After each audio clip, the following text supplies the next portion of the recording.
you'll see. I mean, just go with it. There's a small section there that says break. It's not a break per se. It kind of is, but it's not. I mean, like, I'm not asking you to just like a movie magic break. Yeah, something like that.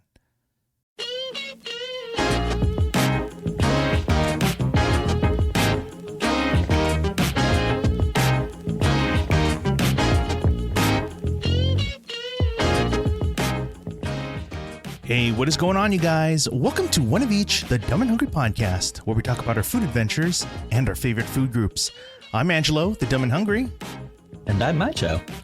And thank you for joining us. I hope you're doing all right. Mychow, it's nice to see you. It reminds me that you could have literally been doing, literally anything else except being here. So, oh, yeah, definitely. Very unfortunate that you asked. I was this close to lying to you today. Yeah, it always comes close. The temptation is strong. And, it's, I know often it's whenever I reach out, hit you up, it's usually like close, right? Usually day of or somewhere close. And so there's always that moment where you think, oh man, I hope he doesn't do this today. It's like, please. Yeah, there's always that hope. Feeling. And then when it does happen, there's like this huge like relief or whatever burden that's lifted. But, not today. Not today. Today we give you the stone of Sisyphus to roll up the hill. So, oh God, what's the point? That's right. What is the point of any of this, really? But it just allows me to ask you how you doing, Mychow. What's going on with you? We could just talk without this, but I don't know. I'm okay. I exist. Another day. Closer to the end of my probation. Close. Okay. And for those listening, probation is not a bad thing for Mychow. You got a nice bump in power, I guess, in role and power. Okay. At least with pay. What? That's fine. Yes. Yeah. The 6 month I got a promotion or whatever, and it's a 6 month probation period. Right. So we're almost there. Excellent. And then I will leave this place. Not this place. You office. hope you leave this place, but then also hopefully you'll leave, Oh, I have no hope anymore for this one. I really don't. Well, hopefully some good news comes to you very soon, and get there very soon. Yeah. So yeah, that's good. That's good. I'm happy for you. Hopefully, not do that commute anymore and, a little more relaxed. So yeah, good. It'd be great. I know you were enjoying a little snack earlier. Tell us a little bit again what you were having. Oh yeah, that was my dinner. Grilled cheese. I had 2 grilled cheese sandwiches because there's always order 2, I guess. Was that the phrase that BNSD used to say? Yeah, I think always order 2. Yeah. So I just made a couple grilled cheese sandwiches with brioche bun and American cheese. Okay. Not too much butter, but I'm okay with that. Oh yeah, and I had it. That's right. I was dipping it in sour cream. I don't know if I've come across that before. Is that something you just decided to do on a whim? Yeah, I decided to try it today just because I like sour cream. I like grilled cheese sandwiches. I had both. Why not try it, right? Yeah, can't go wrong with that. I mean, hell, if it's something you enjoy, then go for it. Okay. I liked it. Yeah. I don't know if most people will. Sure. But you can't beat a grilled cheese. It's a simple comfort food. And then just add with a little bit of tang from the sour cream. I'm sure it'd be nice. Do you, I mentioned earlier too that, it would be, I'm sure it would be a lot better if we had some cream cheese into play, right? Yes. A grilled cream cheese sandwich. Oh my God. Would that be something? I'm surprised I haven't done that. I might have done that before and just never did it again. I don't remember, but it sounds delicious. Yeah. I think we're too busy though eating the blocks of cheese that we don't have the chance to make anything else out of. That is true. Just take a bite out of the block. That's all you need. Okay. I will say also, my parents got me these things. It's like a brown sugar boba milk tea mochi. So I guess it's like a mochi that's supposed to taste like brown sugar milk tea, which it does. It's pretty good. So they're just like little bite-sized snacks. Yeah, like a little tiny thing. It's like this, just filled with fake. Well, I guess it's brown sugar, but fake mochi or fake boba. So what the texture is like a mochi? Is that what you said? Mm-hmm. Yeah. Okay. Nice. You know where they got it from? I have no idea. Okay. But next time I see him, I'm asking.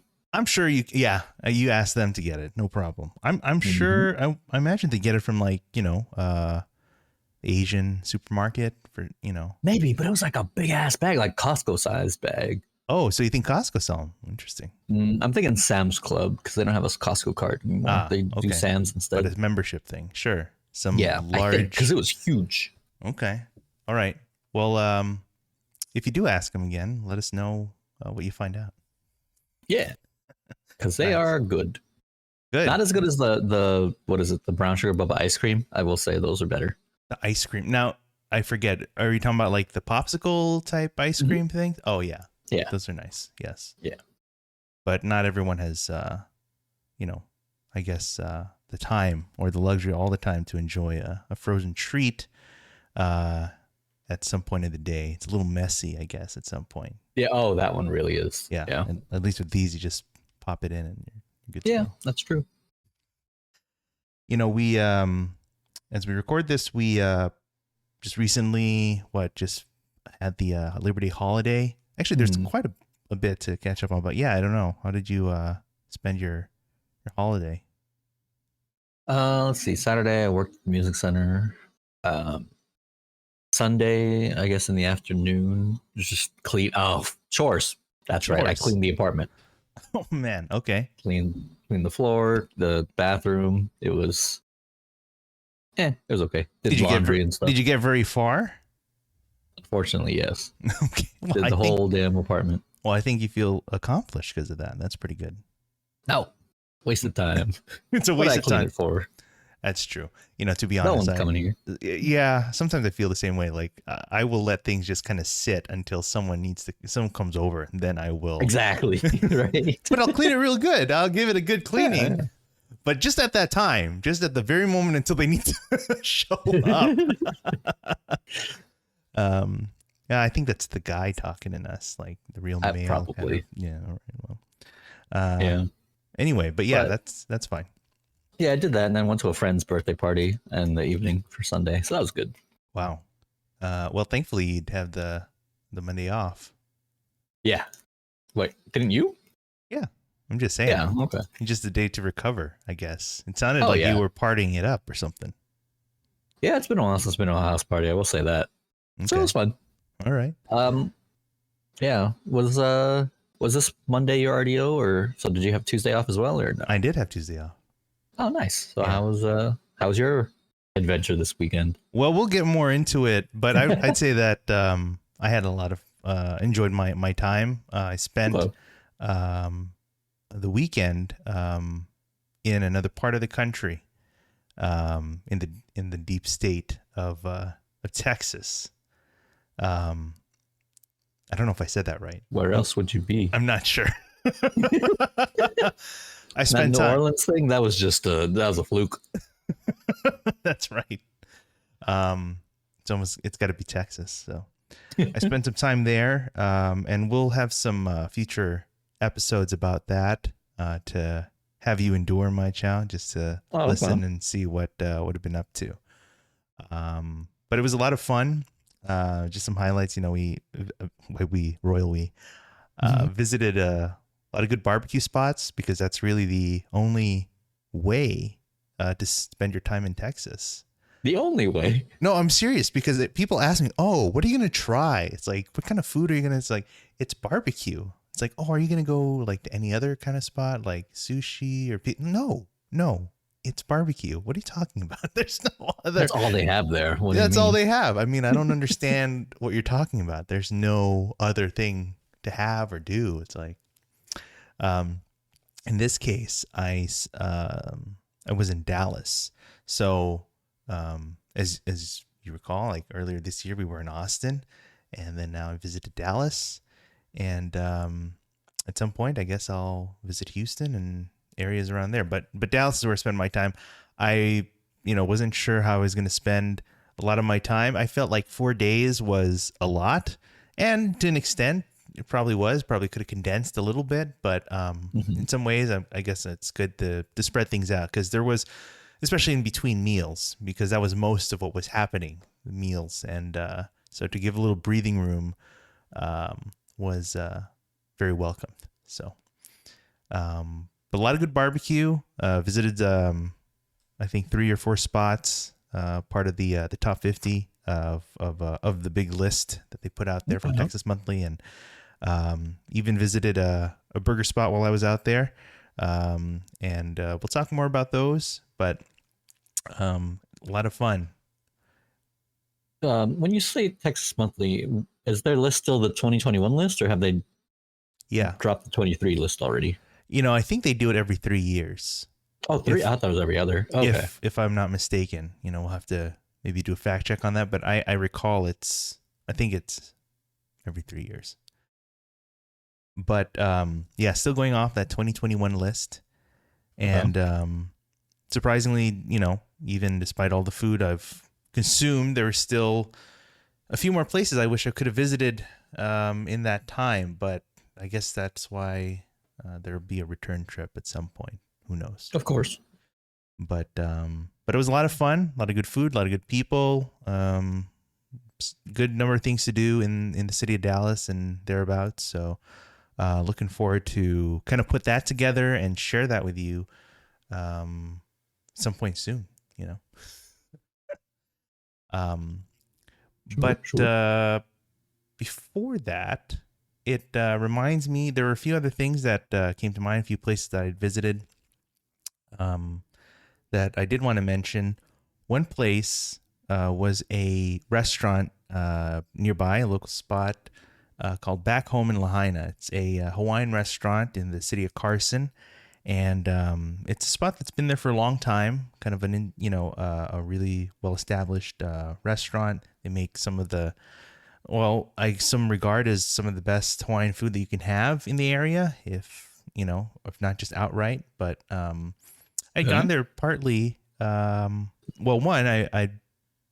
gone there a couple times previously, but I think I did make a trip out there because in line with some of those recent events, at least as we're talking, from those fires in Maui and other parts of Hawaii, and so I think they were doing a little fundraiser or some sort of effort to support. So all you do is order, you eat, and I'm sure part of that goes to some of the efforts going out in Maui. I don't even know what the latest is over there. I mean, it seems like news has, at least here, has quieted down. I'm sure people are still following those who are, but as far as the news cycle itself, it unfortunately seems that things have quieted down and people are, I don't know, it seems like they're moving on, or I really hope that's not the case, but I don't know. I don't know if we talked about it, but there was the this was like when it was still fresh news. Yeah. It was like where Spam donated a truckload of Spam to the victims of the fires. No, you didn't mention that, and I don't recall that either. So tell me a little bit about that. Let me see if I can pull something up. I don't know all the details. I just know that Hormel, which what blew my mind was Hormel chili is my favorite chili. You mentioned, and they yes. make Spam. I didn't know they was the same company. My mind was blown. It's amazing what you find out. Now you're real riled up to show support, I guess. I don't know. Yeah, we bought Spam after just because, all right, we saw that from Costco size Spam. That's funny. Because it was I think truckload worth of Spam. I don't remember. Well, here's a news article, I guess, just from what I pulled up. They sent 5 trucks load of Spam, a popular favorite, after the Maui fires.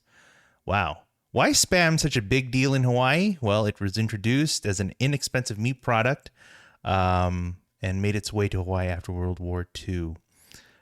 Became part of local culture, still remain a popular comfort food. Makes sense. Yeah, I don't care what people say. They think it's sure, it could be like a little overdone if you just eat it by itself, but then we eat cream cheese by itself, at least the 2 of us. So I don't think it's a problem that you just eat Spam by itself. If you just took it out of the block and I think that's fine. But I'm sure most people that are more decent will, they'll prepare it in more fun ways, I guess, more enjoyable ways. But yeah, that's good to know. So maybe we should get Hormel here and get him to. Yo, Hormel sponsorship. I will eat as many cans of chili as they want on air, or spam as well. Either one, Absolutely, both at the same time. It's like, you hear that, spam? So hear that, Hormel? Okay, we'll put this on blast. I'd be so happy. Yeah, tag them when you post it. Just a cursory look at some of the results. I think those truckloads seem to equate to over 265,000 cans of. God. Which is great. That's a lot. That's great. That's a huge donation. Yeah, I mean it's a real help. Yeah. I mean, we don't have really anything real meaningful to say. I mean, haven't really prepared anything meaningful, but I'm sure there's still efforts out there to support those efforts, the recovery and restoration of the areas, particularly in Maui. And so I'm sure there's some resources that we can share, and we'll put in our notes and so forth. But, I hope that if anyone does happen to know anyone there, that those that you do know are doing well. And of course that everyone, and just anyone there that's experienced that is doing what they can to get by and rebuild, So it's a scary event, honestly. I mean, really California, like we are known for our share of wildfires, and we've experienced some of the largest that recorded, probably outright, in the last couple of years. And wildfires are just coming up anywhere and out there. But whenever it does happen, it takes a lot of effort to get things back on track. So I hope these people do. And I don't really know what the stance is. Again, I didn't look this up either, what the stance is on, visiting Hawaii, like as a visitor, as a tourist. I think initially they were saying, please don't visit, but then I think they've softened that. I think partly because of, the need for tourism, or at least the economic, implication. And that need. So I don't know, maybe if I can find something on, what that is, we'll share that as well. But, yeah, but I guess the takeaway here is, spam comes from Hormel. And so I guess we'll be seeing a lot more spam in our futures here, Mychow. Hell yeah. Slow down. Okay. I think that was the most important thing. So that's good. But, back home in Lahaina was, as I mentioned, a good restaurant to try if you're in the area, or if you do want to make the trip out here. I think it is worthy of a visit out here, all the way in the city of Carson. I just remember ordering a large platter. They have so many different types of traditional foods, Hawaiian fare and things like that, and they serve it in individual sizes or large servings. But got a little platter of a little offering of everything. There was some fried chicken in there, some marinated beef, some pork, So I mean, all were just very delicious. And I think what's really nice, like on the weekends, is that they offer live music in the venue. Oh, nice! And it's a tradition that they've been doing for a long time. So a lot of these musicians and playing Hawaiian style music and Hawaiian fare, and there's even like hula dancing and those kind of performances while the music is being played. So it's kind of nice to see, and you can tell that there's a group that regularly visit, and that they have their Hawaiian shirts and relaxed outfits, and they're there, they're enjoying the scenery and the vibes over there. So it's a very nice restaurant, and very good crowd to be with. So, and the music and everything just makes it a nice experience overall. So in addition to the mains from that platter, there was also some dessert as well. One of which is Haupa cheese. I think it was a cheesecake. So Haupa's it's like a mixture of, well, it's a coconut flavored, mixture of like water and cornstarch and flour and things. Well, it's not flour, but cornstarch. So it's like in between a jelly and a pudding. So just think of like the in between of that consistency. Is it in a cup? In this case, no. It's just served in like sliced squares. Oh, okay. Does it remind you of something though that you're thinking of? No, I'm just looking through their pictures and I saw something in a cup that fit the description. I see. I mean, it's definitely a very, the coconut's definitely there. I don't know if it's natural or artificial or whatever, but it's definitely a strong coconut flavor. Personally, actually, I really couldn't pinpoint that flavor where else I've tasted it, but I know we've tasted it in other Filipino desserts or things like that in other, whatever they have with coconut in there. So I don't quite remember exactly what it was, what I was trying to recall with that, but definitely familiar flavors, even though from a different part of the country and the world. It's familiar comfort. So that was nice to enjoy as well. So nice. So that's back home in Lahaina. And there are a nice offering, a handful of excellent Hawaiian restaurants out there. And I don't know. Yeah, supposedly there's one out here in Little Tokyo at the Honda Plaza. I forgot what it's called, but they have they're never open. They're only open from like 1 to 4 or something like that. 1 to 4. Interesting. But I heard it's really good Hawaiian food. Well, if you find it, send it over.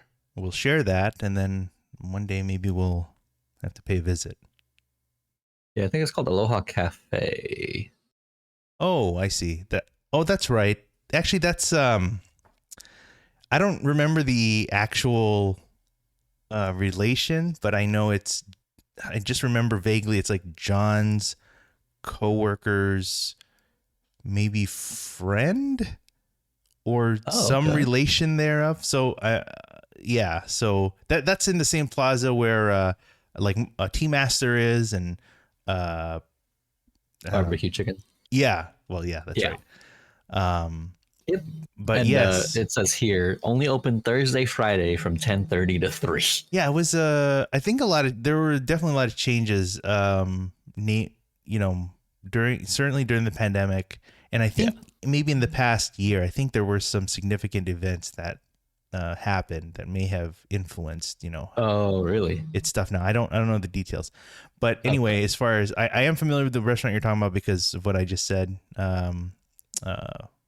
Friend of a friend of something, I don't know, but some sort of yeah. So I remember that, but the food there is also pretty, I consider it authentic and it is good too. Been there for breakfast, had some lunch there. Yeah, but it's been a little while. It's been so if we do find a pocket of time ever with that time frame you mentioned, then maybe we will. I don't know. You don't have a Friday RDO anymore. I know. We'll have to figure something out. Maybe switch a day or actually just take some time off. I don't know. I know. That's fine. Don't worry. We'll figure it out. It out.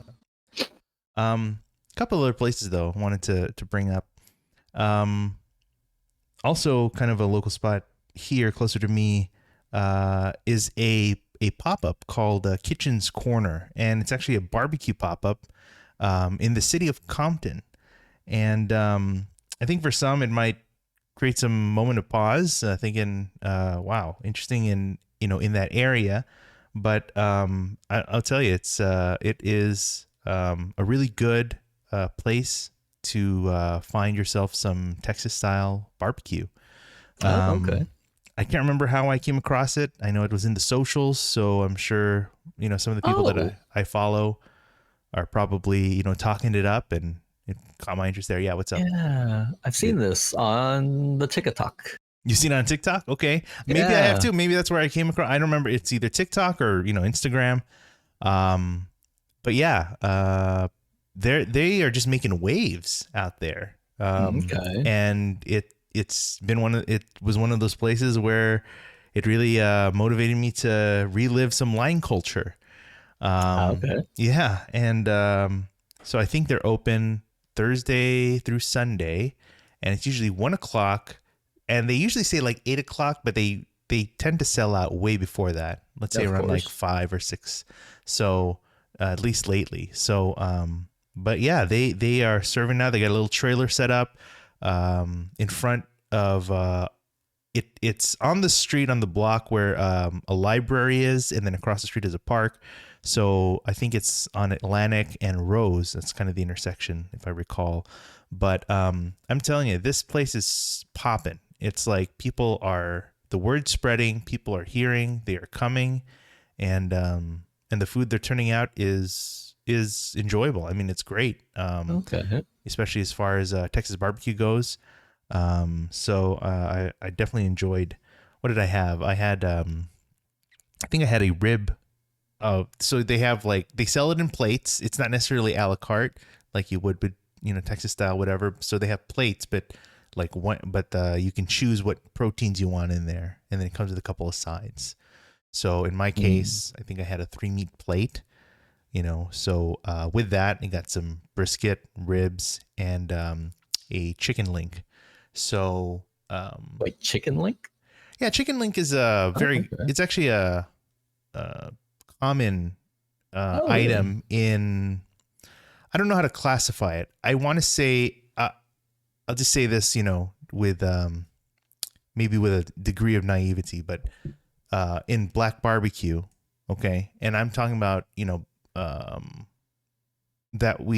talking in the context here in LA, where we see, black-owned businesses that prepare barbecue, a lot of ribs you see in there, maybe sliced meat, which might be the equivalent of like a brisket thing. But I remember seeing a video or something that maybe I will look up and share. But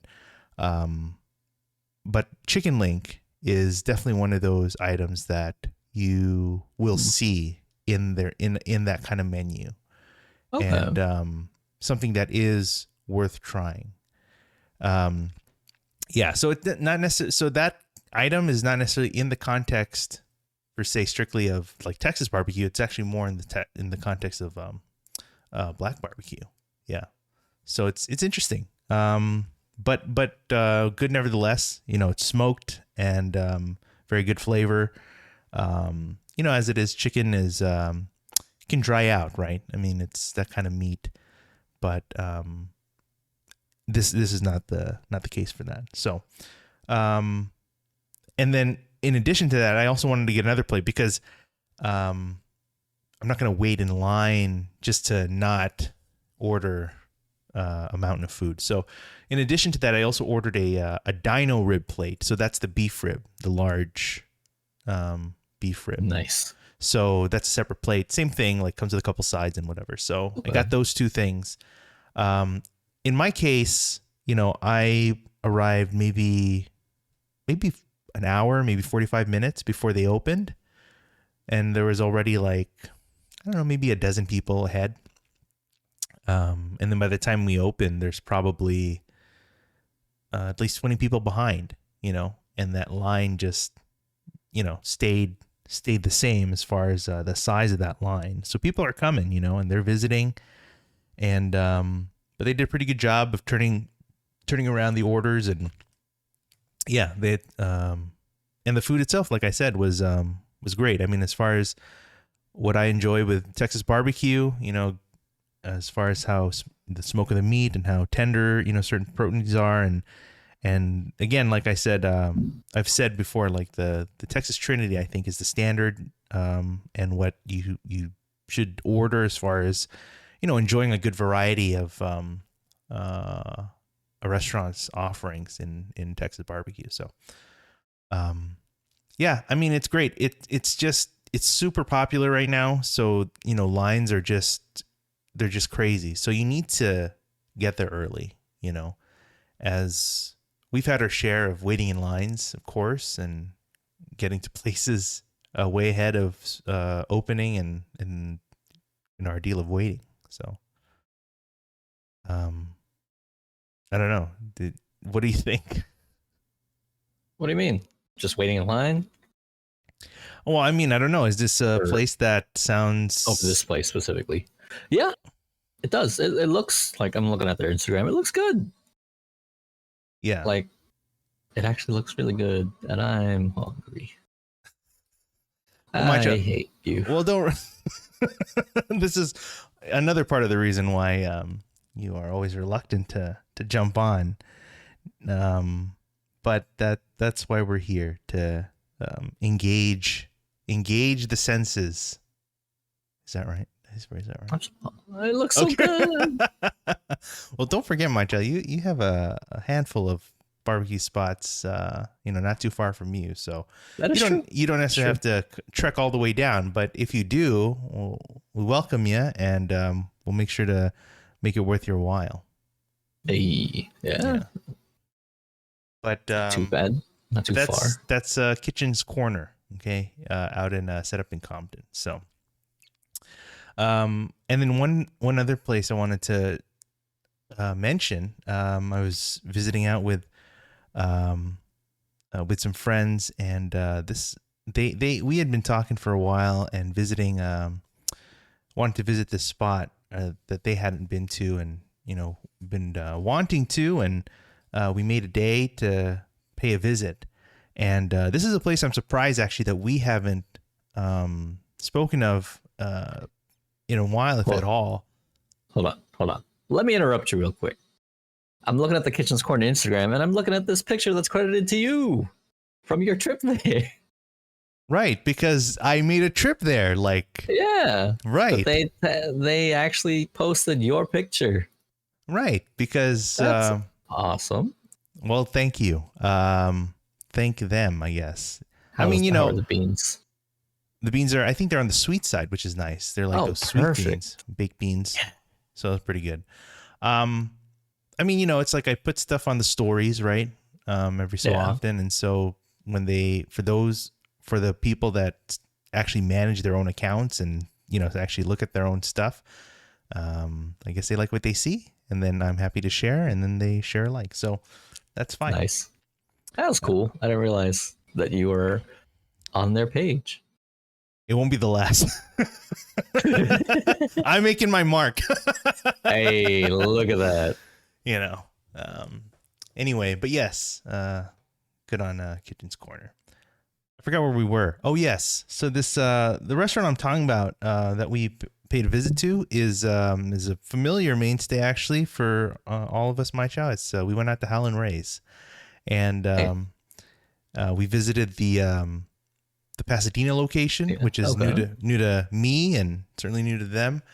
Hadn't been there in quite a while. Definitely since pandemic and so forth. Oh, you're right. Haven't been there to the Pasadena location at all, but it was a very interesting visit. It was a great time to be there, and similarly, it reminds me of the times of waiting in line and line culture and getting there early to snag a good spot and not wait too long. So, I suggested, to get there maybe an hour early. So got there about an hour early. And surprisingly, there was no one at the restaurant.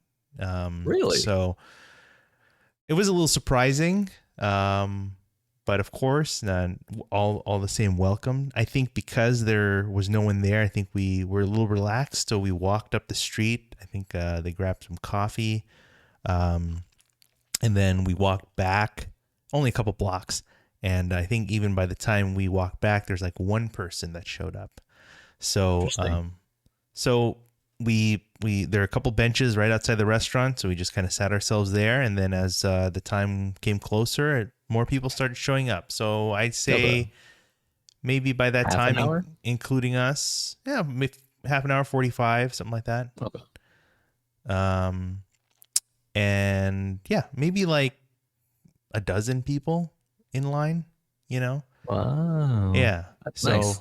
I let my friend take the ordering. Let him take the reins on that. As you should, because I'll leave it to you and it'll be a disaster. It'd be way too much. Yeah. So make sure you got the order right, get the lingo right, all that. Teach him the different spice levels and all that. So, Okay. so I think they did pretty good. Actually, I didn't really pay attention. I sat down already as soon as I got inside. It's like, you take care of that, please. But it's a great space, got several booths inside the restaurant, and then there's still several tables outside. It's a great space, Mychow. And they serve alcohol as well. So if that's something you want, then they got that too. And that line, just I think it maintained maybe up to 20 people, in that line during the time we're there. So the line's there, I don't know, just like, before times, I suppose, just when it was Chinatown only, that line was strong. It would maintain. Yeah. I don't know what the lines are at Chinatown these days, how they compare, and but there's still a line. People are still showing up. They're showing out, and but I think maybe part of the reason also, if we don't see as strong a line, is because I believe they still offer delivery through DoorDash. So I'm sure there's still a good part of that, base that when they introduce that, it's like, yeah, this is the way to go, right? So that's true. and of course, with locations in Chinatown and Pasadena, then that radius, has just kind of is a little larger now, right? Like where it can reach you and where you can get your hot chicken fix. I did want to mention that one item what did I order? It'd been a while. So I'd ordered a Lewis style sando. So that's the sando with toast, with the toast, not the grilled cheese toast, but just the toast. You remember that? Now that brings it back. But that was but Lewis style toast subbed out there, and but with the original sando recipe. And I say original because there is a new item out there now called the Sando 2.0. And and my friend ordered that, and I tried some of it, and it's not, I don't think it's meant to replace the original sando, because they're both on the menu, because they both offer a different take on the sando. It's still the big honkin', piece of fried chicken breast on there, but as far as what's in the sando is an addition is different. There are some, I'm trying to remember offhand like what it is, but all I remember is there's some sweet peppers in there, and I think like a Swedish, not Swedish, but like sweet-ish mustard sauce, I want to say. So it's a different, there's a different flavor, right? It's not the original sando with the coleslaw and the cheese and but yeah, this Howlin' 2.0 sando is it's a different take, and I think it'll do well. I hope they keep it on there, and I hope if they don't do already, I'm sure they'll do a Lewis style sando of this as well. So yeah. Oh, is there bacon in there? I'm trying to recall. If there is, I'm dead. I mean, yeah. That, let me see here. Probably makes it worse. Sando 2.0, boneless breast, melted cheddar, smoked bacon, piquillo peppers, sweet honey mustard, and butter bun. There you go. So, interesting. So that, again, it's definitely not going to replace the original sando. It's just another item to the offering that people can enjoy a different flavor. So there's definitely a more sweet and smoky flavor, I think, that you get with this sando, as far as a more, like, I would say comparably fresher, like, that kind of acidic with the slaw and with the original sando. So, but still is hot and brings the heat as good as ever. So, I did caution, not to necessarily go straight to the hot, level. Just start with a medium, and maybe another time. I think they ordered maybe like a wing or tender separately, maybe as hot. Okay. But as far as like the main, with the sando or whatever, just get it, medium, and enjoy it that way. So, But yeah, but that's Howlin' Ray's over in Pasadena. Like I said, I realize that I'm surprised that we haven't really done. I mean, that would be a place, that would be a spot that we would definitely talk about, and we haven't, because we've had our share of that. So I don't know. We'll have to work that out, work that in there at some point. But it's just as good as ever. So if you're out there in Pasadena or Chinatown, they're out there, and they're still showing up. So it's pretty good. So anyway, hey, let's take a break, and we'll come back in a little bit. Okay. So commercials, have we gotten that big? Not really, but we'll be right. Not an ad break. We'll be right back. Hey guys, do you want a root beer that's got a little bit of bite? Then you need to try Burke's. Burke's has been quenching thirst since 1798, and it's still the best tasting root beer around. With its bold flavor and caffeine kick, Burke's is the perfect way to wake up or wind down.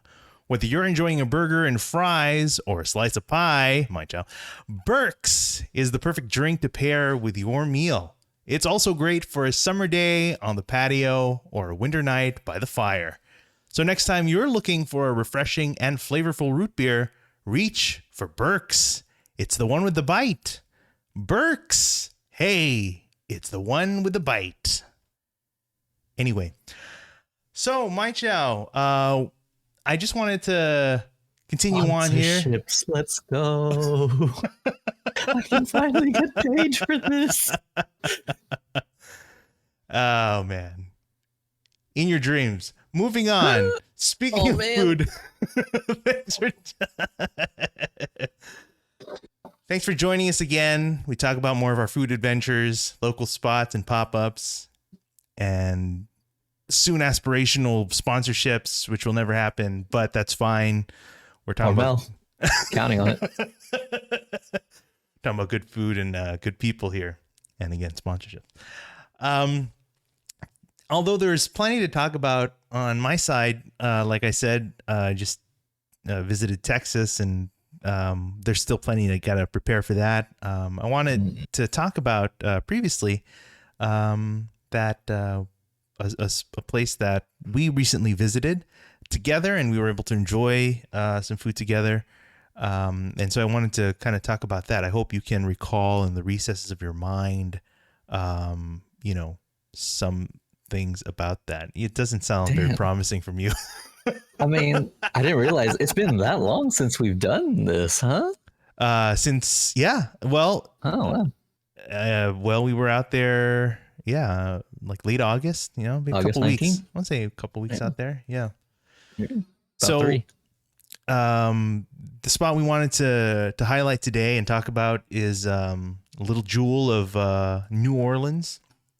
And that's a restaurant out there in Chinatown, actually, of all places. But as the name kind of suggests, it is a little jewel out here in the city of LA, in an area that's probably supposed to be dominated by Asian fare. But hey, you got hot chicken in Chinatown, so why not why New Orleans cuisine? So let's add that in there too. Now, I guess as a little context as to how we found ourselves there, not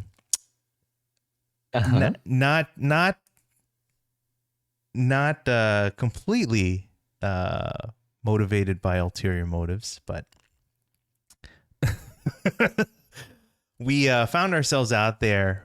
We met up, and around that weekend, you said we were there out on the 19th, right? But 19th? Yeah, that weekend kind of marks another year gone by. 7. 7. Yeah. That's since crazy. Our friend gone, but kind of not forgotten. Patrick. We've talked about him in kind of earlier installments of this series and program, but he's a good friend of ours that we've known for, back in high school and maybe even thereabouts before, but I spent a lot of good time with him. And unfortunately, he is no longer with us. So, like I said, he's gone, but not forgotten. And so we paid a visit to Patrick out in the what is that place? The cathedral? Right. Thank you. Our Lady of Angels. Thank you. In downtown over there. So probably one of the last places he would want to end it up, but that's his place of rest. So let him rest. Yeah. It's fine. He can haunt around. But yeah, it has been a while since we've been able to just kind of visit, and as Mychow said, it's kind of been a while since time has gone by, and we wanted to make sure that we paid that visit just to make sure that we don't forget. That's all. So one of the things we, of course, we're not just. Well, here's the thing. We're not just going to meet up just to go there. Okay. I mean, look, no, of course not. He's fine. He's important. He's fine. But I mean, we can't eat. You got to eat. Okay. I mean, guys got to eat. It's the symbol of our friendship. Even his mother said it. That's right. Exactly. So, no doubt that we got to keep up with tradition and all of that in perpetuity. So we needed to find a place to eat, and unfortunately, Mychow was kind of pressed for time. He had he's a very busy man, so we wanted to make sure we put his time to good use. So there, I wanted to visit a place, that Patrick would have gone to, and that he has visited, and kind of reminds, had introduced and. Yeah, Patrick, when I look back, I had this list of places that I try to remember that he's been to and he introduced. And this was, again, back before, big days of Instagram, maybe, or even Yelp to an extent. But, he'd find these places, he wanted to try them out. And looking back, he had a pretty good palate, it turned out, So... some of those places I would keep in mind and try to visit from time to time.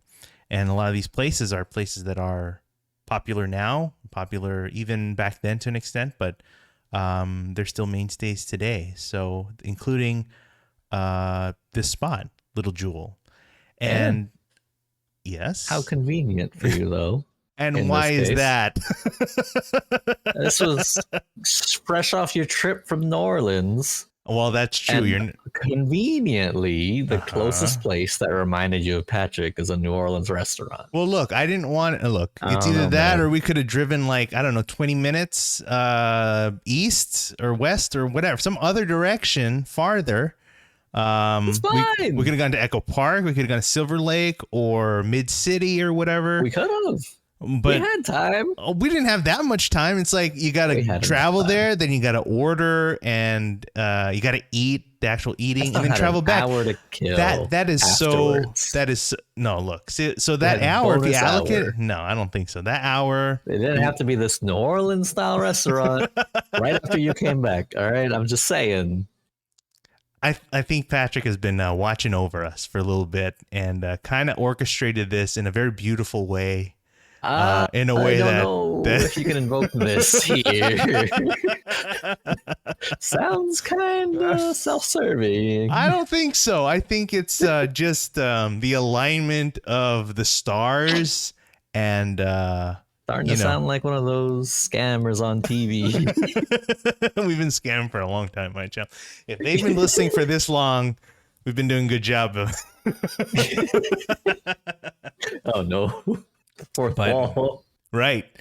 So, yes, as Mychow mentioned, it's very convenient circumstances that we visit this place. John's bachelor party. Okay. It is John's bachelor party that happened to take place in the greatest city of the world of barbecue. But anyway, we move on and we talk about this spot, Little Jewel of New Orleans. But yes, this was a spot that Patrick had brought me to. Ah, man, I can't remember offhand when they opened. It's definitely like early tens, let's say, Okay. but it has been around a while. See if I can look it up. I have no idea. But as we talk about that, this was, when he found this, it was a relatively new spot. And, I don't think that we necessarily knew, what New Orleans food was. We weren't really talking about different culinary, flavors and things like that. What caught his attention was that they offered a mac and cheese dish, and I'm sure that wasn't more than enough to catch his attention. That's definitely right. Like if he has his food groups, like it's cheesesteaks, like mac and cheese, and seafood buffets, things like that. So, but it didn't even have to be a good mac and cheese. Like you could just go to, we used to go to a corner bakery. I'm not saying it's like that, but we would go there often, and we just order the mac and cheese over there, and that would be great. But this spot, Little Jewel of New Orleans, on Orange Street in Chinatown, is definitely an interesting, setup. I mean, I think it was new back then. Maybe it's a little more common now, or maybe, not as uncommon as you might think. But I think what was kind of unique at that time, at least for us, is it's a restaurant, but it's also a small convenience store, kind of grocery kind of deal. You recall, Mychow, we stepped in, and you were greeted.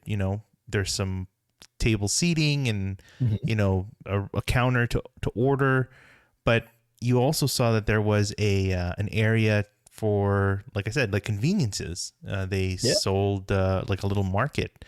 You could buy a small door on the left. Yeah. Do you remember what kind of things you saw over there? There's a lot of stuff. Drinks, snacks. Yeah. Like special or artisan beer, I think some of them was. But not just that, it was also like actual like soft drinks as well that I've never seen before. So stuff I guess that's more that you see more out in the South, I guess. I don't recall. Yeah, I don't. And I was even having gone there, visited in New Orleans. Yeah, I don't quite remember. I think maybe there was one soda. I think it was Hank's.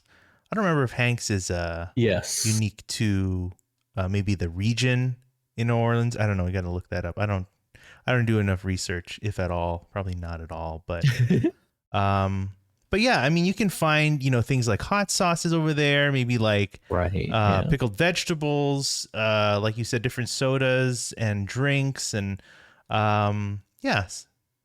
So Little Jewel established in 2014. Oh, nice. Okay. And Hank's is based in Philadelphia.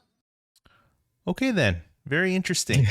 I don't know where it comes from then, like as far as how it found its way here. Maybe it's maybe it is in New Orleans or thereabouts, and it's popular. I don't know, but it's here. It's fine. Yeah, and it's great. Okay, good. But we wanted to talk a little bit again about like maybe the meal that we had. I think I did end up ordering for us, but kind of based on what I think I would have ordered with Patrick, at that time. So with one exception maybe, but let's we had to try it. We had to try it, exactly. So one of the first items to discuss was a po' boy. So again, these were things that I had no idea, what they were.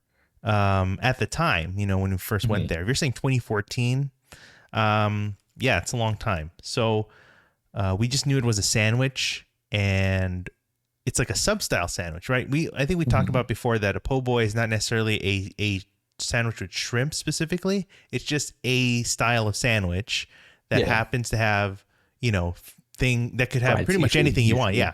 Fried seafood, whether it's shrimp, oyster, even roast beef, chicken, whatever. Yeah. It could literally have almost any kind of filling in there. It just has this characteristic. It's the, the roll or the bread that it's on. It's got a French style roll.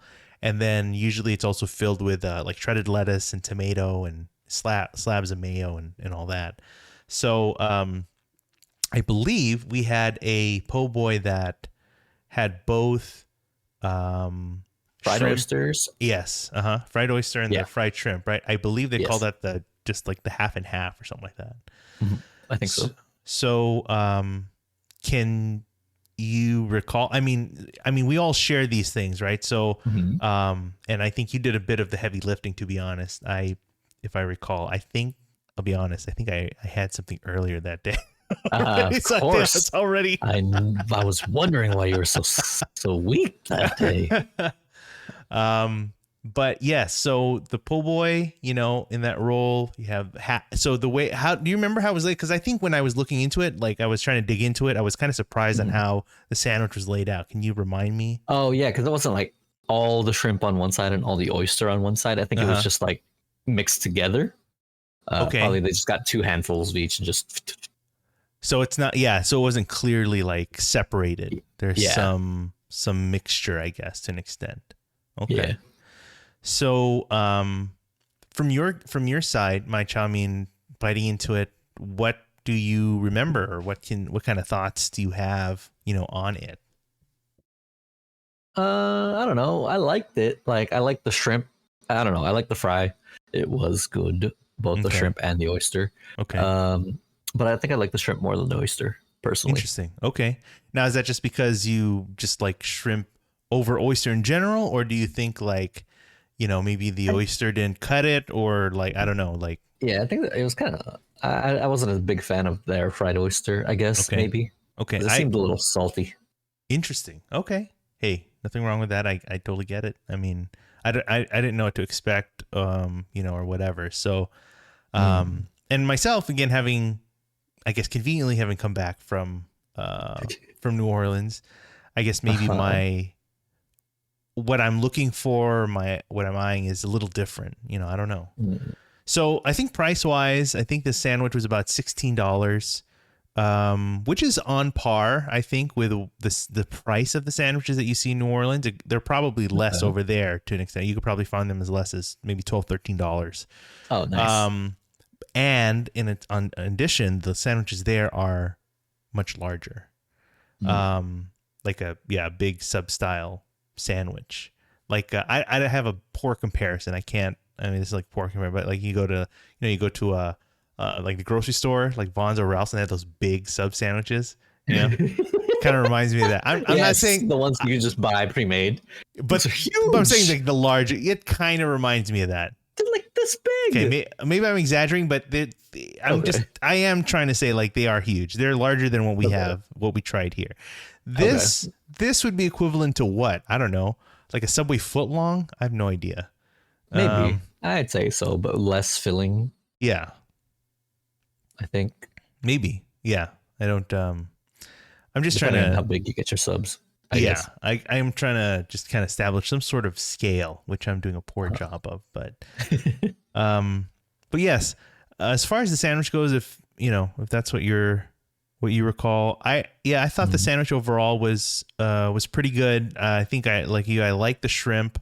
I also like the oyster. I didn't think it was too salty, and I thought the fry was good too. I think there's a fear some other places I might have visited, the fry might easily get soggy, I think, because of something wet like an oyster or whatever. But this one holds up okay, holds up pretty good. I do still miss, there is a certain degree of fry and batter that I recall from New Orleans. It's like super crispy, and that I don't quite find beignet dough. That's all it is. Well, we'll get. They use that to fry their seafood. You think it's the same? It's all the same. They just mix it all together. Yeah. Sure, why not? Okay, that'd be awesome. That's why it's all sweet in there too. Okay, but the bread is still something I'm still looking for. Comparable. The bread here is softer. It feels like a soft roll. Oh yeah, you wanted the toastier. Usually you want something that's a little, not as a toaster, but I guess but has that quality of like a crispier, exterior. Here this is like it's a sandwich roll with that's a little soft. Because I think you just want something that will hold up to the degree of like whatever is being filled in there. So structurally, holds up. So, I mean, po' boys, as far as their offerings, I think they offer like so many types. So again, you have the shrimp, you have oyster, whether it's mixed or together. They have like catfish and roast beef. I'm looking at a menu, whether it's correct or not, or there's poutine. Is that right? Oh, I think this is an old menu, but I have no idea. But yeah, like I said, the po' boy. Yeah, we can check. I think this is an older menu, but if that's I'm trying to think here. You could have whatever you want in your po' boy. Okay, so I'm just saying that there's a variety. You're not limited to shrimp, although shrimp is the most common, probably one of the most popular you'd find. The next one we wanted to talk about that we ordered was a muffaletta. And if you remember the muffaletta, we talked about this before, but the muffaletta is basically a large round Italian deli sandwich on a large seated bread roll. And I don't mean like a hamburger bun. I'm talking about a large, almost personal pizza sized, kind of size. Like a vinyl record size sandwich. There you go. Exactly. And in there you have slices of things like salami, cured meats, cold cuts, provolone. And it doesn't have to be cold. I think the sandwich is typically served cold, but you could ask for it warmed up or toasted. I think like we did. We got ours toasted. Yes, toasted. Yep. But what also kind of makes it characteristic, instead of being just a large deli sandwich, is it comes with a what they call an olive salad. So it's a mix of olives and like sweet pepper and things like that in a mixture of like olive oil that you would spread, on the sandwich. So what can you remember from what we, from trying? I remember that?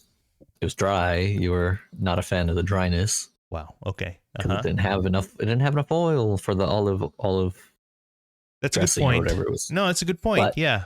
Flavor wise, you did like it a lot, and I am a fan of just cured meats in general. So you can't go wrong. Okay. Yeah, I'm asking for your thoughts. I'm not asking. I'll get to my thoughts. You're asking what I remembered. Oh, that's true. That's what I remember. That's what you remember. Okay. All right. All right. Good point. Yeah. I mean, yeah, it was good. I liked the cheese. The cheese was good. I just like meat, so it was fine. Yeah.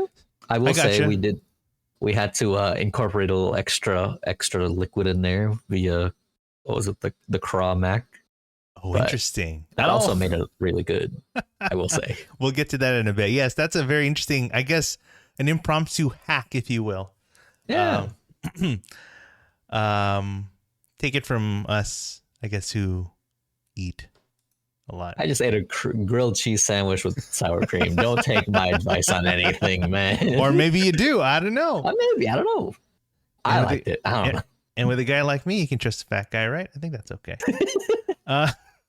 So the muffaletta let's see if I can bring up or just at least try to recall.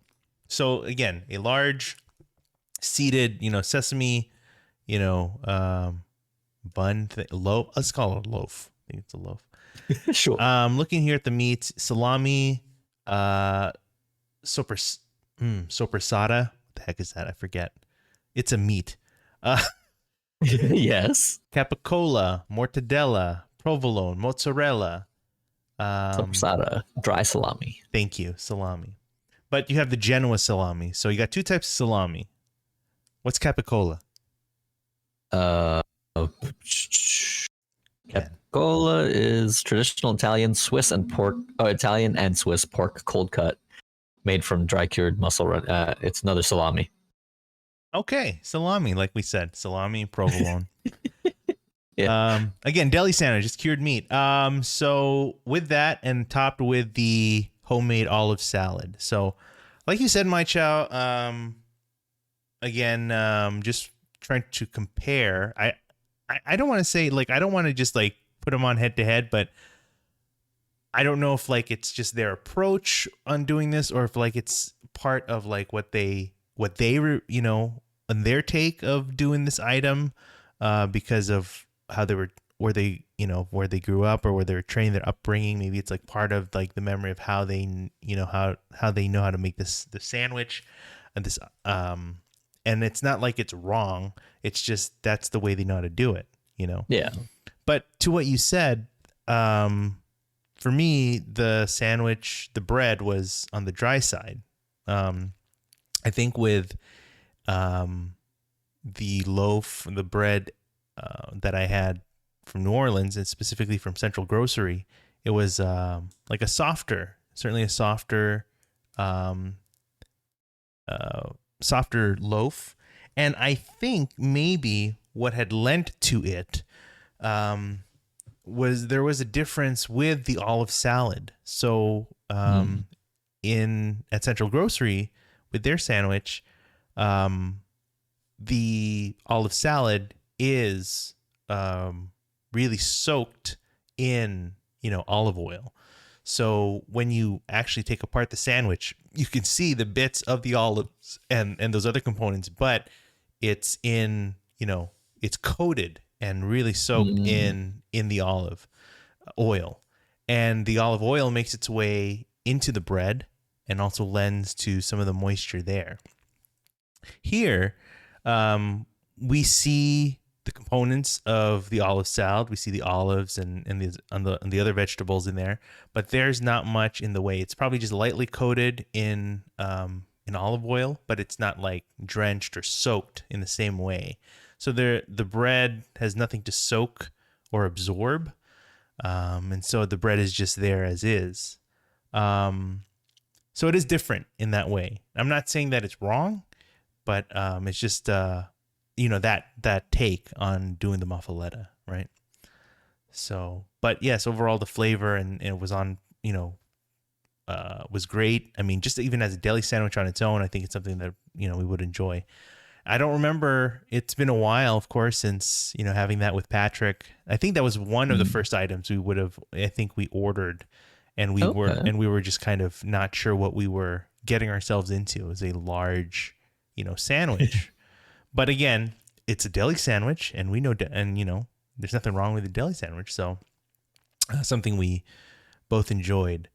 But yeah, knowing a little more, I guess, on the context of its preparation and where it's coming from, then yeah, it's a different approach. Still enjoyed, but maybe I'll have to try it again. It is unfair to kind of give it a shake just on that first attempt. So yeah, of trying it. So if we do revisit and try that again, then we can kind of see again what it's all about. So but that was the muffaletta. So the next item, to what you alluded to, was the crawfish mac and cheese. And I believe, if I'm not mistaken, that was probably one of the highlights, I'd say, in that menu. Yep. So what can you tell us about? For me, yeah. What can you tell us about that dish? I mean, it's mac and cheese. It's crawfish. Okay. Mm-hmm. It's oily, which is good. which I liked. It wasn't like too oily kind of thing. Okay. And there were like, I don't know if they were big chunks of crawfish, but there were like chunks of crawfish in there. Like when you take a bite, you can taste it, you can feel it in your mouth. It was good. All right. Well, crawfish, I think in general, unfortunately, it doesn't have a large payout when you if you do like a seafood boil or something, right? And you get the crawfish, you're doing all this work just for like a little nugget of whatever. You just don't like peeling things, okay? Like you don't. Yeah, I mean that's true. I don't. I just have a problem with that. That's why I rarely step foot into those kinds of restaurants.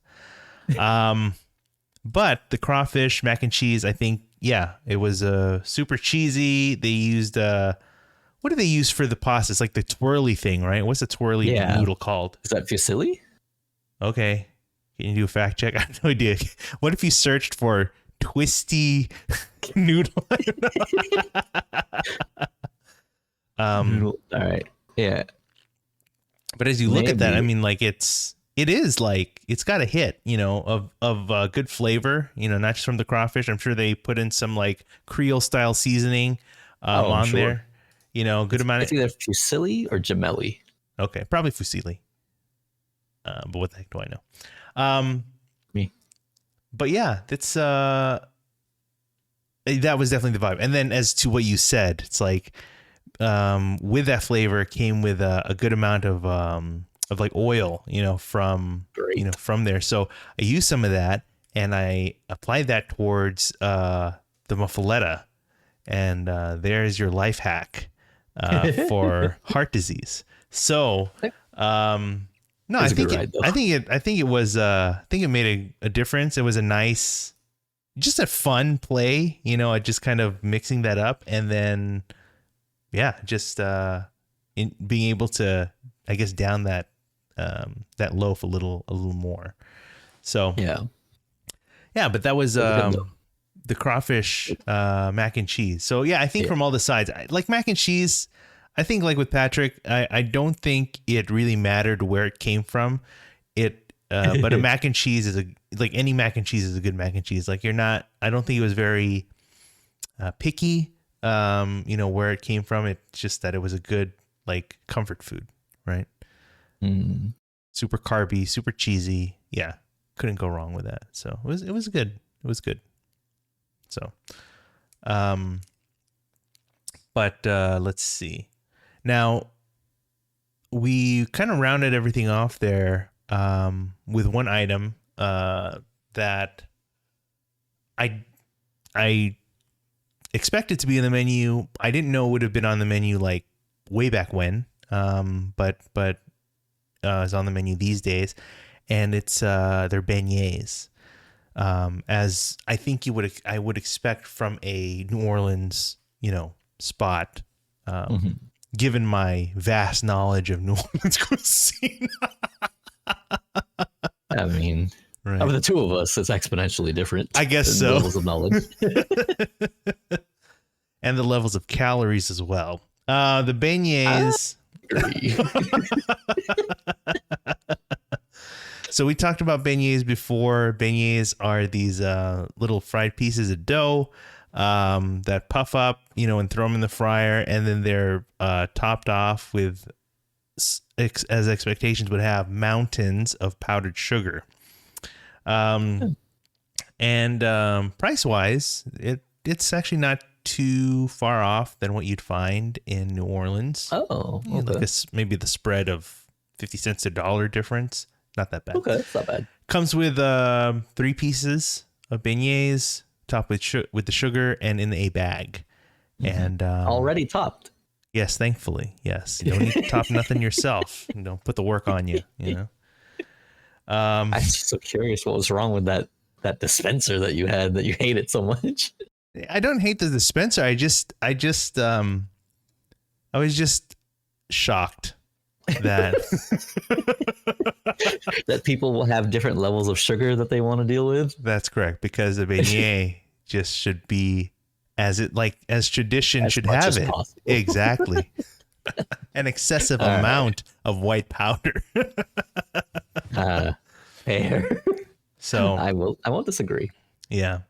So with the beignets, though, you want to pair that with a drink, and characteristically, it would be a cafe au lait, which is it's a coffee. It's a ground roasted coffee, usually a French style coffee, but also filled with the ingredient of chicory.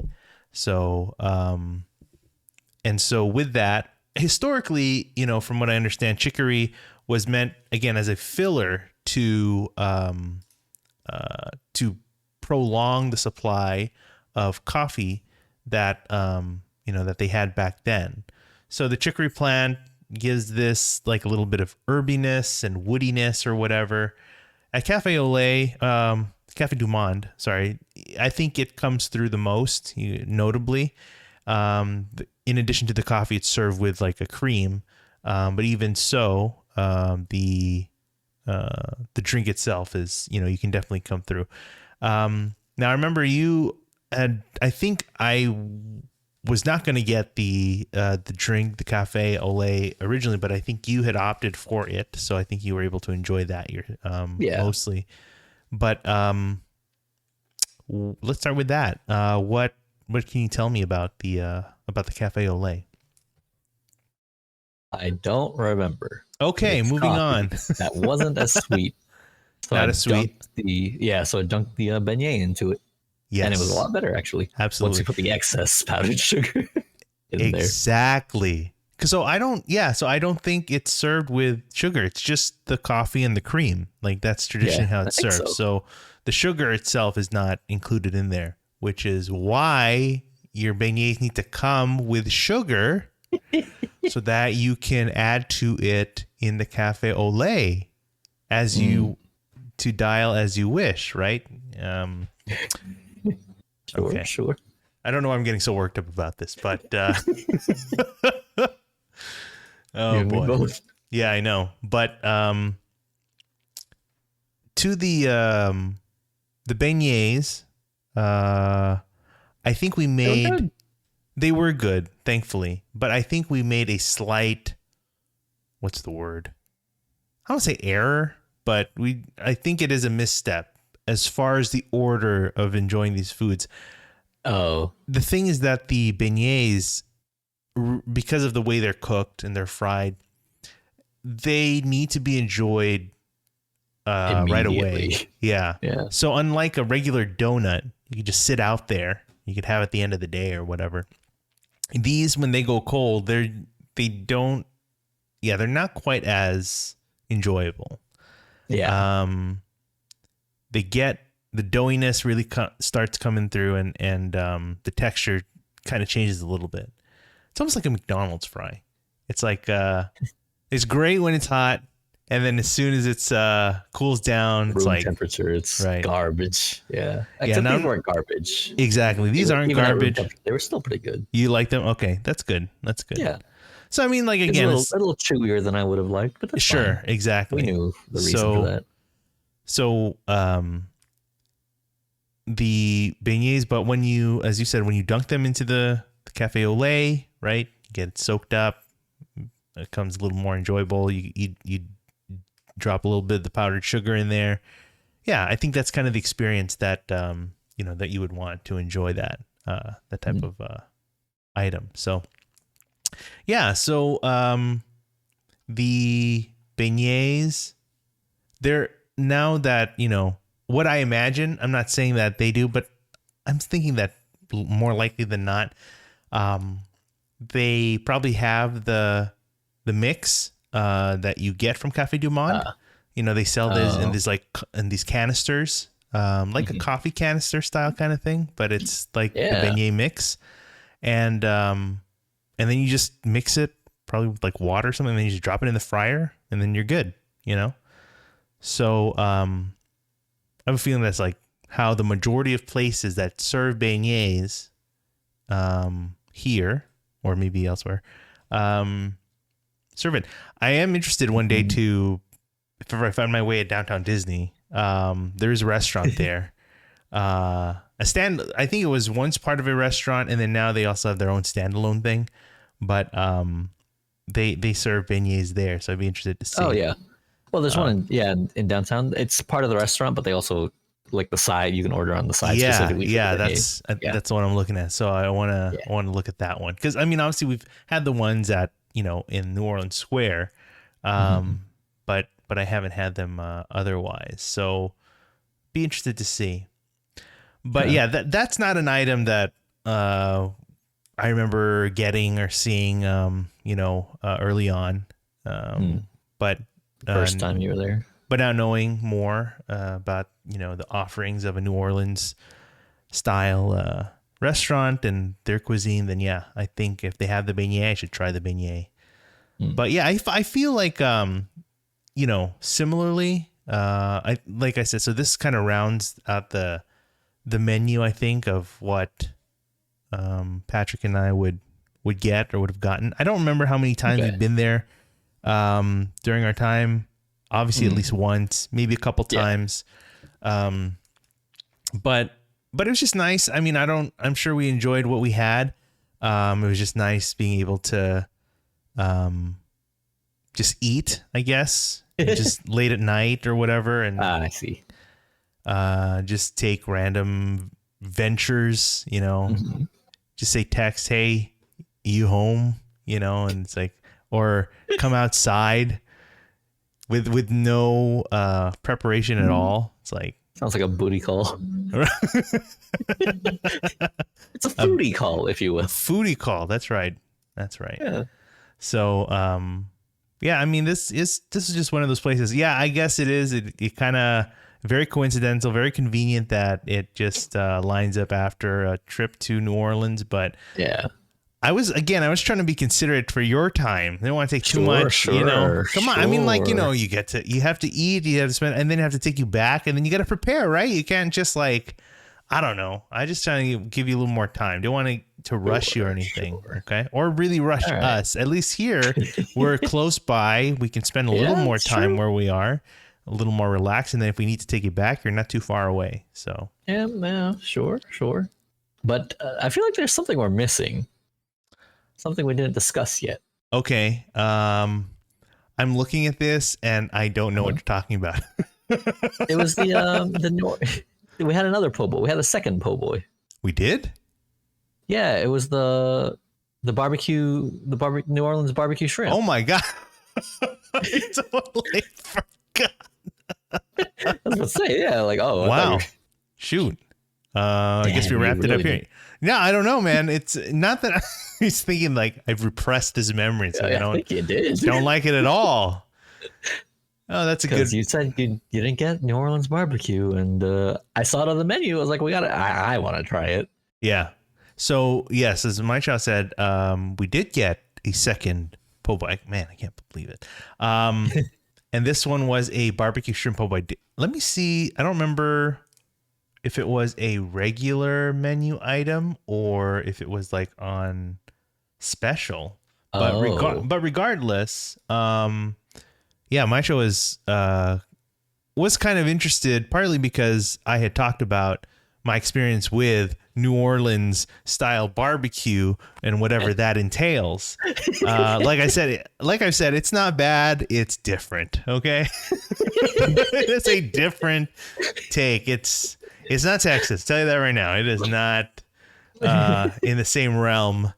It's just a different take. So just in general, if, again, I'm repeating here, but, we talked about this in, previous episode, but the New Orleans style barbecue is very acid forward. There's a lot more of like lemon and pepper, Worcestershire sauce, olive oil. So those types of ingredients are mixed in and gives it that.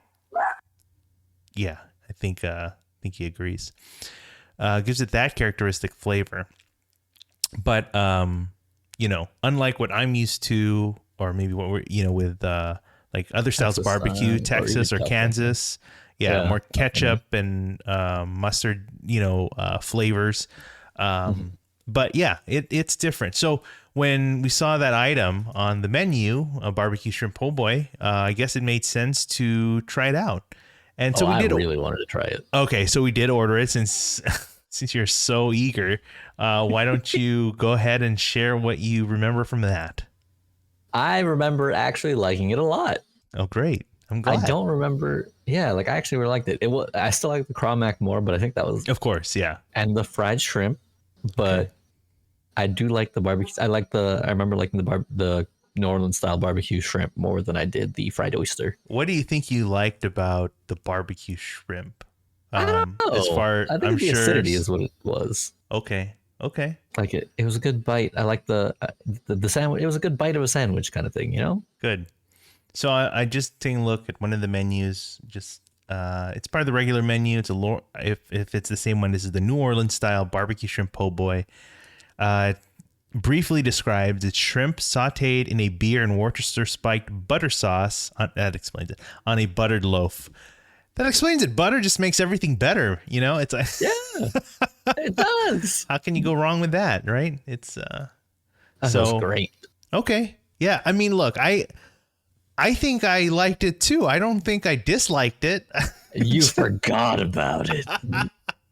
I guess Don't you dare. I guess that speaks something, huh? That really says something on. Oh man. But yes, thank you for remembering that. That's like I really didn't remember. I actually didn't even put. I just realized I didn't even put it in the outline. On the list. Yeah, I was like, huh.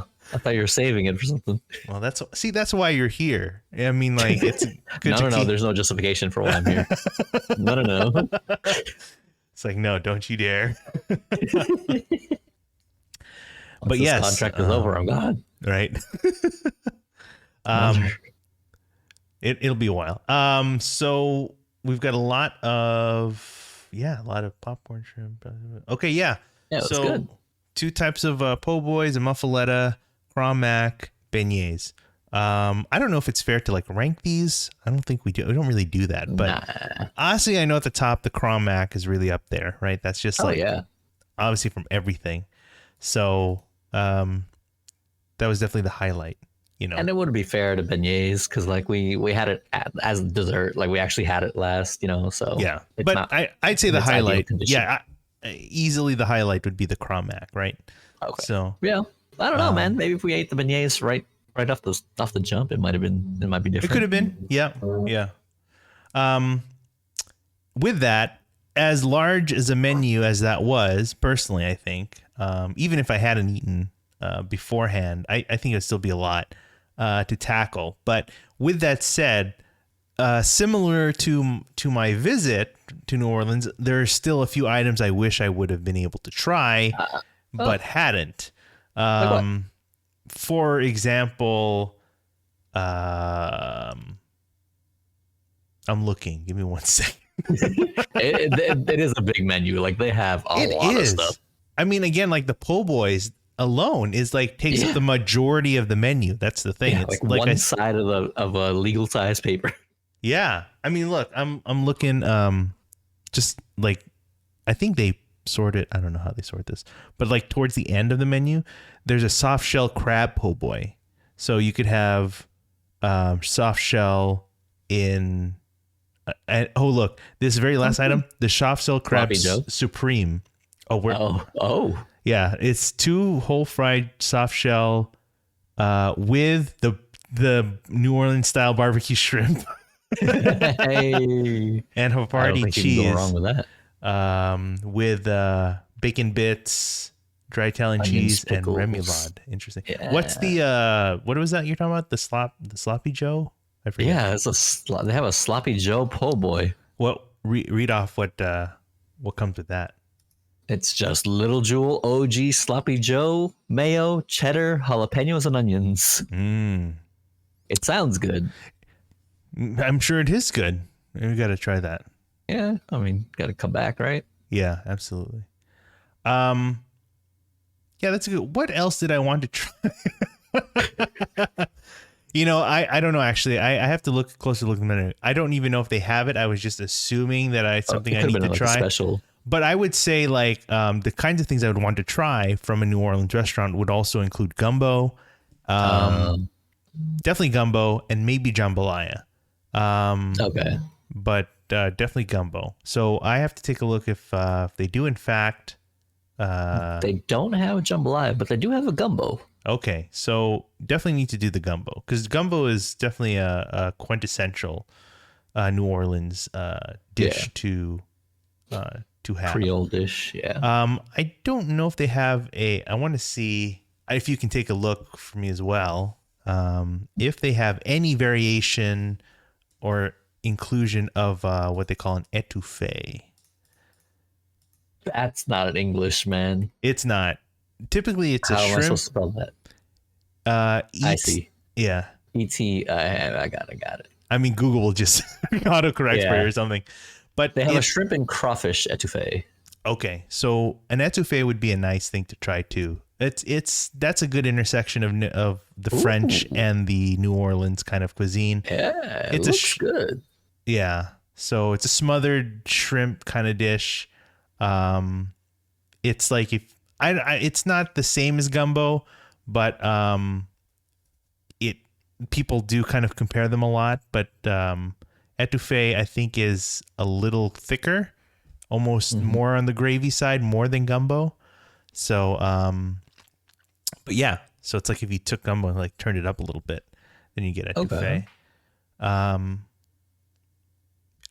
So that would be another, kind of thing to try. But you said that was that under what part? It's like that its own dish, or is it part of I don't know. What part of the menu is it under? I mean, it's its own thing. It's under daily specials. Oh, it's a special. Okay. Yeah. All right. We'd have they do have a jambalaya. Oh, nice. Yeah, they also have that. So one of each next time. Jambalaya, gumbo, etouffee. Next time you go. We go, right? We go. Yeah. Come on, you're not too far away. Just text. Hey, you free? Let's go. Yeah. Just like the good old days. Yeah. So, but yeah, that was our visit to Little Jewel, New Orleans, getting out in Chinatown. I'm glad they're still around, and I hope they stick around for much longer. I don't know, again, if you compare it to, what they offer in New Orleans, there's a lot of, parallels and comparisons you can make, a lot of good things you can say. I'm just glad that they brought that over here. So, I mean, if you're out there or you make a visit, it's definitely worth your time. So, yeah, we got to think about other places. I feel like we need to do a little crawl again. Maybe more of Patrick's. No, just for Patrick. I think I feel like that. Yeah, that kind of rounds out our visit, and I hope if you're out there, that you get to enjoy that. You got any other thoughts, Mychow? Or are you just waiting for that sponsorship from Hormel? I mean, I'm always ready for Hormel, but hopefully they're ready for you. They're ready for us. They better be. Well, it looks like we've come to the end of another episode, so thank you for joining us. We're excited to bring you more of our adventures with good food and good people. Make sure to reach out. We're here on Instagram. I'm at Dumb and Hungry. He's at my_chow. You can email us at hi@dumbandhungry.com, where you can send us your feedback and your love letters. Find the videos here on YouTube. Won't you like, subscribe, and smash? You can also find us on Spotify, Apple Podcasts, and wherever else fine podcasts are served. But until next time, I'm Angelo. I'm Mychow. And in your next food adventure, remember to try one of each.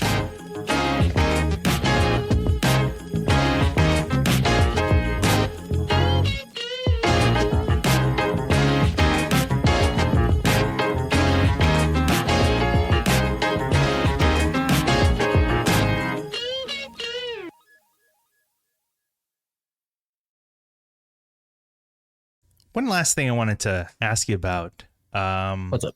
And I think we kind of talked about it offline before, but I thought was worth mentioning is a little bit about the hurriquake. I believe it's how they coined that. What about it? I'm just it was hurricane, right? Yeah, Hurricane Hillary. Well, it wasn't a hurricane when it hit us. That's right. It was a tropical storm. Yeah, it eventually got downgraded.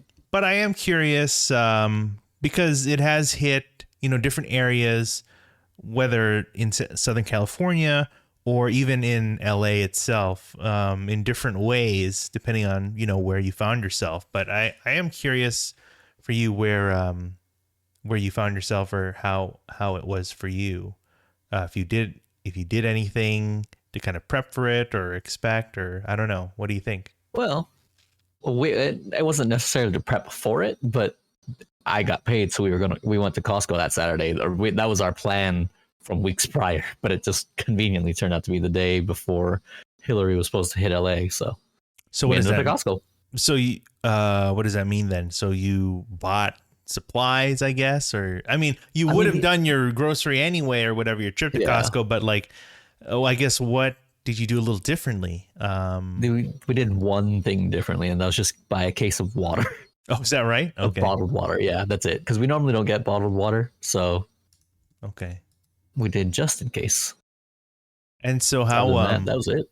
Well, then how was it for you when that day came, on a landfall, I suppose? Like what ended up happening there? I was just at home most of the day, so it was nice. Like it was raining on and off and stuff. But that earthquake hit, I was like, what the hell? This too now? Yeah. So you felt it? Oh yeah, we felt it. Like I was sitting on my couch right here playing Spider-Man on my TV, and then I just felt the couch shaking. It's like, oh god, what is this? Okay. It wasn't too long though. It was only like less than 10 seconds, maybe less than 5 seconds even. I don't know. Okay. And nothing fell, but you could, like, I didn't even see anything shaking. I just felt it. So there's that. Oli and the dog slept through it, so it couldn't have been that bad. The dog didn't even notice, so that's how you know. Ah, okay. Yeah, that was a pretty strong quake though, coming from, I think it was Ojai. I think a 5.1. Yeah, how was it for you? For me personally, out here in Carson, Long Beach area, I think it was just like one of those, just like a heavy rainy day. Thankfully, like I didn't have to experience. Like I could see outside that the sidewalks were definitely had water flowing along there, but nothing that you couldn't like drive over or get messed up on. Okay. I don't know. Like I feel that we were fortunate to not be as impacted. I think we were expecting extensive maybe power outages, those sort of interruptions, or what was it? A lot of Inland Empire got a lot of power outages from what I read. Yeah, I think those were the heaviest affected. Those. Yeah. So we got lucky here. Like more of the city area was fine. Yeah, but I think there were some reports. I mean, even in the city of LA, I think there were some city of LA. I think those that in the valley are definitely some parts of the valley are definitely affected. I think there was some pics from Dodger Stadium. You could see a good amount of flooding, from there. Well, I thought that was just an optical illusion kind of thing, like the lighting. Oh, that's what I read. Because again, Dodger Stadium is at the top of it. It's like a hill, right? So it could have been. Mm-hmm. It shouldn't have been that bad, but I don't know. Well, supposedly, it was the way the lights were reflecting off the water that made it look worse than it was. Ah, okay. But there are still parts of the city that definitely were heavier. Hit than others. But thankfully, at least in our respective areas where we were, thankfully we didn't have to go out. I mean, did you have to? I went to work. Oh boy. I was at so it's like a 5-minute drive, so whatever, it was fine for me. But for other people that had to make that, like I was texting our manager all day because the music center is at Disney Concert Hall. I was like, is it canceled yet for the hurricane? Really? No. Is it canceled yet? There's an earthquake. No. Like an hour before the shift, they're like, all right, just a reminder, it's not canceled. God damn it. Man, so there was still performance going on. Yeah, like the play canceled its performance for that day, but it was a recital, I guess, by Loyola Marymount. So they refused to cancel it. Really? They didn't want to refund. They don't want to refund people or something like that. I don't know. Whatever. Very upset. Everyone was like, "Why are we here?" Even like my manager was like, "Why are we here?" Yeah, I know. I mean, I feel bad. Yeah, because during while I was working that shift, the rating actually started getting pretty hard. Like people were coming in drenched And like I could see out the windows. It was raining hard while the concert was going on. I see. But thankfully, I mean, you're close by, you know. Yeah. So thankfully, like kind of commute and back and forth wasn't too difficult. Yeah. Yeah, me personally, sure, but the people who had to do further commutes and those who don't have to take the bus. Ooh. Oh man, I don't know why. I mean, it was. But on the plus side, by the time we were out, the raining was already done. Oh really? At least for the night. Yeah, it started raining again later, like I don't know, 5 a.m. or something. Oh, that's right. By the time we were out, it was already like got it. There's no rain, which was very helpful. Got it. Okay. Yeah, thankfully, there doesn't seem to be any reports. There weren't any reports of like fatalities or anything. I think LA, I don't know whether it's the city or the county, what I'm speaking to, but I feel like I'll just say LA as a whole, in general. I feel like the area was well prepared, maybe over prepared to an extent. Yeah. Probably. And I think it helped. I mean, you know, if we didn't report any fatalities or anything, I guess hopefully that was a result of, you know, this level of preparation. I don't know though, man. Like when I was at Costco, it had the whole panic. You remember how there was panic buying? Yes, yeah, right. So much panic buying. Like I saw people whose carts was full of just water, like cases of water. I'm sure. Like at checkout, like what the fuck? Yeah, come on. It's not that. It's not gonna be that serious. Or maybe it's just their excuse, like, oh, I forgot. I've been meaning to do this for a while. I might as well do it now. Of just water? Going to Costco exactly. Just for water? Oh, okay, yes. Sure. Yeah, I've done a Costco trip where I bought one item only, and it was a mistake. That line was the lines were way longer than normal too because people were there preparing. Yeah. I guess. But it does take a certain kind of person, honestly, actually, to buy just one item from Costco. I did it once or twice. It was a mistake. Yeah.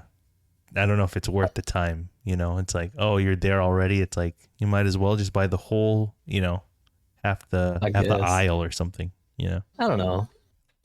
Because when I did it, it was like later at night on the way home from work. Yeah. So the line wasn't too bad, but still. Okay. It was a mistake. Okay.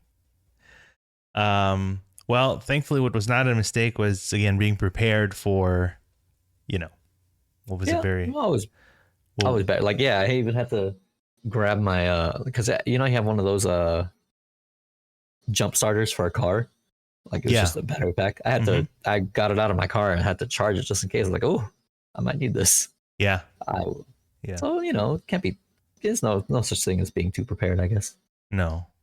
But thankfully for you, no interruptions to like power or, you know, utilities or anything, even internet, you know. Yeah. I would have died. I would have died if there's no internet. Literally, yeah. If it wasn't the floods, it was the lack of internet. So, yeah. Very important these days. It should be a federal or what is it? A public utility. The internet? Yeah. Yeah, I'm surprised it's not already. It's too bad. I'm not surprised. Look at AT&T. Yeah. Right. AT&T, Spectrum, you know. Even Verizon. Yeah. As much as I like Verizon, they're also just part of the problem. Yeah. Well, hopefully they will provide the services that we need to communicate with each other. Sure. Whatever we do, even though they extort us with pricing at the door. I don't know. But honestly. Okay. I just wanted to kind of check in on that. And, you know, apparently I think everyone in our group was also okay. I don't think they found themselves in any like kind of precarious situation or anything. I think everyone was more or less home, or at least in an area they'd be okay. So yeah, pretty good. Okay. Well, that's just a reminder to stay safe out there. Just prepare when you can. I know not everyone necessarily has the luxury either to be prepared, maybe have the essentials or resources to do that. But if you can, that is always a good move. But all right. Well, that's it from us. And hopefully we'll check again next time.